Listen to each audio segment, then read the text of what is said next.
O conselleiro de Cultura, José López Campos, celebra o inicio dun verán de aventuras e convivencia nos campamentos da Xunta. Destaca a gran calidade das actividades da programación estival do Goberno galego, o que sitúa como un referente no Estado.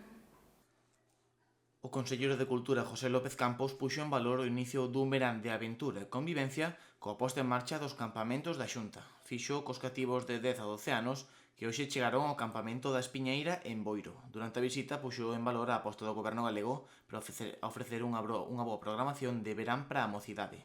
Para este verán ofertáronse 11.533 prazas, a maior oferta da historia en Galicia. Moitos os rapaces e as rapazas que hoxe empezan de feito de forma oficial o seu verán a través destes campamentos, un esforzo pois creo que o máis importante que fixo a Xunta de Galicia nos últimos anos. Temos máis de 11.500 plazas en campamentos, nos distintos formatos de campamentos, 7.600 en este tipo de campamentos, en instalacións propias. E, bueno, queríamos facer esta visita por varios motivos. O primeiro, para darlle a benvida aos nenos e as nenas nestes primeiros campamentos deste verán, e despois tamén para reafirmar o noso compromiso tamén con todas as estruturas que hai detrás da organización deste tipo de eventos, non?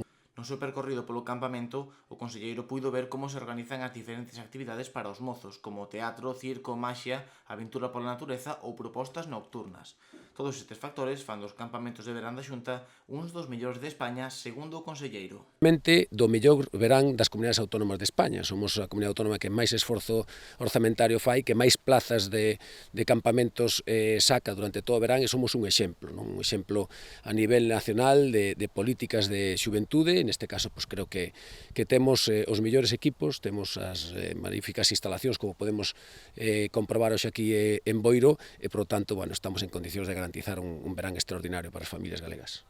Na visita tamén participou a directora xeral de Xuventude, Lara Meneses, que destacou a importancia destas actividades na conciliación das familias coas vacacións dos cativos. Que sexa unha magnífica campaña para toda a mocidade galega, pero tamén para as familias, porque é unha forma de conciliación que ao final no verán é moi necesaria, e isto tamén demostra, non, o compromiso do Goberno galego con toda a mocidade e coas familias, reitero, porque é unha aposta do Goberno con máis de 5,5 millóns de euros, e, pois estamos moi contentos e esperamos que esta campaña sexa moi boa para as familias, para os cativos, e que a disfruten moito. Nas instalacións de Espiñeira en Boiro hai 492 rapaces, 120 por quenda no campamento Candilexas e 12 participantes no Talentia.